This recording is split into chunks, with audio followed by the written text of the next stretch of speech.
Night duty കഴിഞ്ഞ് വരുമ്പോൾ എന്തെങ്കിലും ഒന്ന് കഴിച്ചിട്ട് കിടന്നാൽ മതി എന്നൊരു അവസ്ഥയായിരിക്കും കേട്ടോ. അതിൻ്റെ ഓട്സ് കുറച്ച് പൊടിച്ച് വെച്ചിട്ടുണ്ടായിരിക്കും, അതും ചോക്ലേറ്റ് ഹോൾസും പഞ്ചസാരയും കൂടി കഴിച്ചിട്ടുണ്ടായിരുന്നേ. പിന്നെ ഒരു 12 മണിയൊക്കെ ആയപ്പോൾ എഴുന്നേറ്റ് നൂഡിൽസ് കഴിച്ചിട്ടാണ് പിന്നെ ലഞ്ചൊക്കെ റെഡിയാക്കാൻ പോയത്. ഫുള്ളൊന്നും റെഡിയാക്കേണ്ടി വന്നില്ല, ജസ്റ്റ് മീൻകറി ഒന്ന് റെഡിയാക്കി കൊടുത്തതേ ഉള്ളൂ കേട്ടോ. ബാക്കി പിന്നെ ചീനിയും പുളിശ്ശേരിയൊക്കെ സുബിഷേനാണ് ഉണ്ടാക്കിയത്.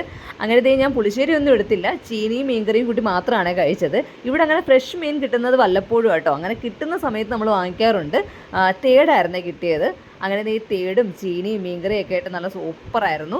ഇതൊക്കെ കഴിഞ്ഞിട്ട് പിന്നെ ഒരു ഫലൂഡ മിക്സ് വാങ്ങിച്ചിട്ടുണ്ടായിരുന്നു, അതൊന്ന് ട്രൈ ചെയ്ത് നോക്കാമെന്ന് വിചാരിച്ചു.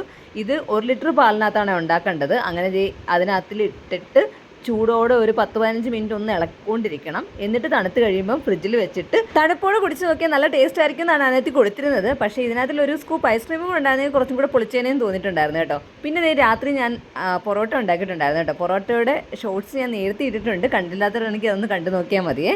അങ്ങനെ മീൻകറിയായിട്ടാണ് അത് കഴിച്ചത്. അപ്പോൾ അത്രയേ ഉള്ളൂ. ഇഷ്ടപ്പെട്ടാൽ സബ്സ്ക്രൈബ് ചെയ്യാൻ മറക്കണ്ട. അടുത്ത ഷോർട്സ് ആയിട്ട് ഉടനെ തന്നെ കാണാവേ.